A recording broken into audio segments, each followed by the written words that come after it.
전 세계의 탄약 인플레이션이 발생하고 있습니다. 서방은 오랜 기간 동안에 군축으로 방산 분야 그 중에서도 특히 탄약 생산력이 현저히 하락했는데요. 러시아 우크라이나 전쟁으로 인해 그 처참한 민낯이 드러나고 있는 것입니다. 여기에 가장 큰 피해 당사국은 우크라이나입니다. 전쟁 발발 초기부터 우크라이나의 탄약 부족 문제는 계속 제기되어 왔고 아직도 현재 진행 중입니다. 탄약 부족도 문제지만 우크라이나를 더욱 서럽게 하는 건 전쟁의 장기화와 이스라엘 하마스 전쟁으로 인해 서방 세계의 관심과 지원이 점점 줄어들고 있다는 것입니다. 그러나 실상을 들여다보면 서방 세계의 우크라이나에 대한 지원 의지가 약해지기도 했지만 지원을 하고 싶어도 탄약 생산력 자체가 뒷받침해주지 못하고 있습니다. 이런 이유로 탄약 수요는 폭발적으로 늘어나는 반면 공급이 따라주지 못해 탄약의 가격이 크게 오르고 있는데 이런 상황은 단기간에 해결될 수 있는 사안이 아니라 큰 골칫거리가 아닐 수 없습니다. 그래서 언제나 준전시 체제로 엄청난 탄약 생산 능력을 확보한 한국이 유일한 대안으로 주목받아 왔습니다. 게다가 최근에는 탄약 생산에 필수적인 자원이 어마어마하게 매장된 한국의 광산까지 개발이 추진되고 있어 한국은 그야말로 탄약 생산의 성지가 될 기세입니다. 최근 유럽 매체 유로마이단 프레스는 모두가 예상했던 대로 유럽이 우크라이나에 대한 포탄 공급 약속을 지키지 못하는 상황이 되었다고 보도했습니다. 그러면서 현재 우크라이나가 사용하고 있는 탄약은 대부분이 한국산이 되었다고 덧붙였는데요. 나토 측 관계자는 다수의 해외 매체를 통해 러시아 우크라이나 전쟁이 20개월 넘게 지속되면서 탄약 재고가 바닥을 드러내고 있으며 그런 와중에도 우크라이나는 하루에 7,000발의 탄약을 사용하고 있다고 밝힌 바 있습니다. 작년이나 올해 상반기까지만 해도 유럽은 이러한 극심한 탄약 소모를 감당하기 위한 지원을 아끼지 않겠다고 발표하곤 했습니다. 그런데 이제 와서는 약속을 못 지킬 것 같다며 뻔뻔하게 나오기 시작한 것입니다. 유럽이 우크라이나에게 지원하기로 약속한 탄약은 내년까지 총 100만 발입니다. 그러나 유럽은 지킬 수 없을 것 같다는 말 한마디로 이 약속을 없던 것으로 만들어버렸고 우크라이나에서는 유럽을 믿는 게 아니었다며 분노의 목소리가 터져나왔습니다. 전쟁이 길어지다 보니 우크라이나에 대한 세계의 관심이 식어가는 것도 사실입니다. 계속되는 군수물자 지원에 피로감이 쌓이기도 했고 심지어는 중동에서도 전쟁이 터지다 보니 이젠 우크라이나를 돕자는 목소리 자체가 예전만 못해졌습니다. 우크라이나는 미국과 유럽 등 서방 세계의 지원에 의존하지 않으면 러시아와의 전쟁을 수행하는 것이 불가능한데요. 서방에서 지원하는 무기의 질마저 나날이 떨어지고 있습니다. 최근엔 프랑스가 지원한 장갑 차량이 방어력 미달로 인수거부되는 사태가 또 일어나기도 했고 독일의 지원 패키지에 들어간 전차 역시 골동품이나 다름없는 수준이라 성에 차지 않는 것이 사실입니다. 거기다 이제는 주기로 약속했던 탄약마저 주지 않겠다고 하니 우크라이나 입장에서는 화가 날 법도 합니다. 이런 상황인데도 유럽은 순전히 우크라이나의 항전의지에 기대고 있습니다. 만약 우크라이나가 항전을 포기하면 유럽은 러시아의 야욕을 감당해낼 도리가 없습니다. 물론 모든 국가들이 손 놓고 있는 것은 아닙니다.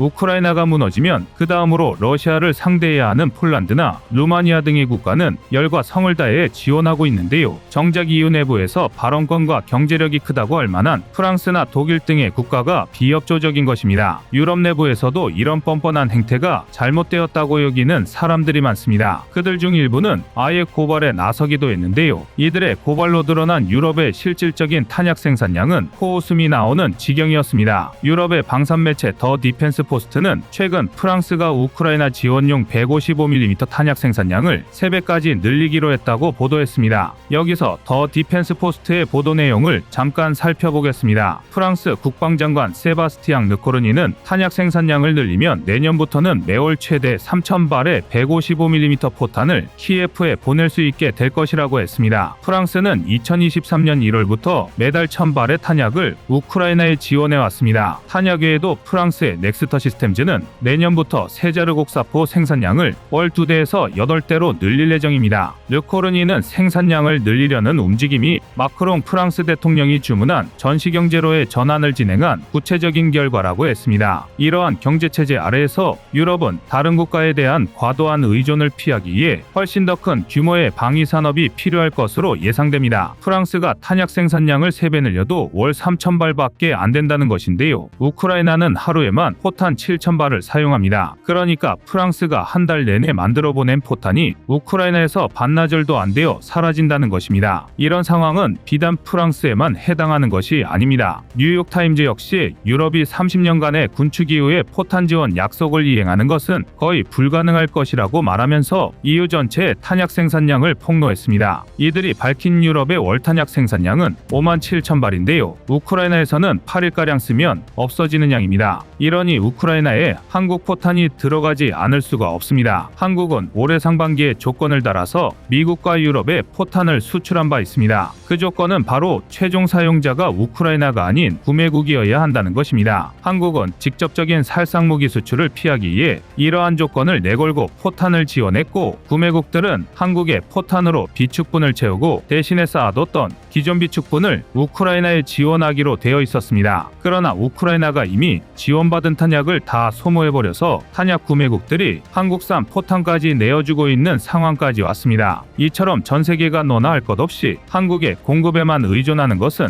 현재 탄약 등의 군수물자 생산 자체가 부족하기 때문입니다. 우크라이나는 말할 것도 없고 중동 지역에서까지 전쟁이 시작되면서 그러지 않아도 전 세계적으로 품귀 현상을 보이는 군수물자가 더욱 모자라게 될 것으로 예상됩니다. 그런데 이런 답답한 상황이 한국으로 눈을 돌리면 완전히 달라집니다. 세계 최고의 탄약 생산 능력을 보유하고 있는 한국에서 탄약 생산의 필수적인 자원인 텅스텐 광산의 개발까지 이루어지고 있는 것입니다. 텅스텐은 금속 소재와 기계 부품을 가공하는 장비, 공구의 소재로 사용되는데요. 금속을 가공하는 금속인 만큼 단단하고 무거운 특성을 가지고 있습니다. 또한 이런 특성 때문에 다양한 무기와 탄약의 재료로 널리 쓰이고 있으며 미국과 유럽 등 러시아와 전쟁 중인 우크라이나에 군수물자를 지원하는 국가들은 텅스텐을 입수하는 데 혈안이 돼 있는 상태입니다. 텅스텐을 소재로 한 탄약 중에 많이 알려진 것은 철갑탄입니다. 전차용 포탄인 날개 안정 분리 철갑탄이나 관통폭탄, 벙커버스터도 텅스텐 중합금을 소재로 만들어지는 탄약입니다. 따라서 텅스텐은 산업은 물론이고 군사적으로도 활용 가치가 높아 전략광물로 손꼽히고 있는데요. 텅스텐의 이런 중요성 때문에 현재도 각국은 2에서 6개월 분량의 텅스텐을 전략 예비물자로 비축하고 있습니다. 그래서 한국에 풍부하게 매장된 텅스텐에 세계의 이목이 쏠리고 있는데요. 특히 상동광산에 매장된 텅스텐은 5,800만 톤으로 단일 규모로는 세계 최대이며 품질면에서도 세계 최고 수준인 것으로 알려져 있습니다. 자원 빈국이라고만 알고 있던 대한민국이 텅스텐이라는 주요 자원을 풍부하게 보유하고 있었던 것입니다. 상동광산은 한때 세계 텅스텐의 주요 산지로 각광받으며 많은 양을 생산해왔지만 세계 시장에 중국산 텅스텐이 공급되면서 가격 경쟁력을 잃어 1992년에 문을 닫게 됐습니다. 현재는 중국이 전 세계 텅스텐 생산량의 85%를 차지하고 있으며 그 다음은 러시아가 5% 정도의 공급을 하고 있습니다. 그리고 호주, 베트남, 볼리비아 등이 텅스텐을 생산하고 있는데 캐나다 광산업체인 알몬티 인더스트리의 계획대로 진행된다면 한국산 텅스텐이 차후 세계 텅스텐 공급량의 최대 35%까지 점유할 수 있을 것이라는 전망입니다. 아쉬운 것은 상동광산의 텅스텐 개발을 추진하고 있는 기업이 외국계라는 것입니다. 캐나다의 알몬티 인더스트리는 한국 텅스텐 광산 개발에 관심을 보이며 지난 2020년 상동광산에 1,380억 원을 투자한 바 있습니다. 글로벌 기업이 타국에서 자원을 채굴하며 이득을 챙기는 것이 흔한 일이긴 하지만 이게 우리나라에 이해가 되니까 속이 쓰린 것은 어쩔 수가 없는 것 같습니다. 한 가지 반가운 소식이 있다면 매장량 국내 2위의 텅스텐 광산인 울진상정광산은 국내 기업이 최근 외국 기업에게서 광업권과 채굴권을 모두 되찾아왔다는 것입니다. 상동광산과 쌍정광산 모두 외국의 자원개발 기업이 권리를 가지고 있었는데요. 쌍정광산은 글로벌 광산 기업인 크로니메트와 크리트민이 나누어 가지고 있었습니다. 쌍정광산을 소유하게 된 국내 기업은 텅스텐의 부가가치가 높은 상황에서 텅스텐 주권을 확보하고 국부 유출을 막을 수 있게 된 것에 의미가 크다는 입장을 밝혔습니다. 채산성 문제 때문에 폐광이 되는 것은 막기 어려운 문제겠지만 텅스텐은 전략물자이니만큼 정부가 예산 지원을 하는 방식으로라도 소유권을 확보하며 지켜야 할 것 같습니다. 이렇듯 탄약을 확보하기 위해 여기저기서 발등에 불이 떨어진 가운데 한국은 연간 25만 발을 거뜬하게 생산하고 있습니다. 이마저도 저율 생산체제라 억누른 수준이고 전시 생산체제가 되면 한 달에만 최대 10만 발을 찍어낼 수 있다고 합니다. 한국의 탄약 생산업 업체인 풍사는 155mm 포탄을 포함해서 각종 탄약을 연간 무려 1억 발 가까이 생산하고 있습니다. 생산량을 3배 늘려서 월 3,000발의 탄약을 생산하겠다는 프랑스와는 비교 자체가 되지 않는 수준입니다. 유럽이 러시아 우크라이나 전쟁 이후 1년이 넘도록 변하지 못한 것을 보면 이들의 실패는 단지 오만한 안보 불감증 때문만은 아닌 듯합니다. 30년에 걸친 군축으로 인해 사회구조적으로 회복하기 어려운 변화가 꼬리 박혀버린 탓도 있을 겁니다. 이들이 체급에 맞는 탄약 생산량을 되찾으려면 한두 해로는 어림도 없습니다. 어쩌면 한국이 꽤 오랫동안 세계의 탄약 시장을 지배할 가능성이 큰데요. 다른 무기와 다르게 탄약은 계속 쓰고 채워 넣어야 하는 소모품인 만큼 한국 방산의 새로운 효자 품목으로 떠오를 수도 있을 것 같습니다. 이상 꺼리튜브의 두 번째 미션이었습니다.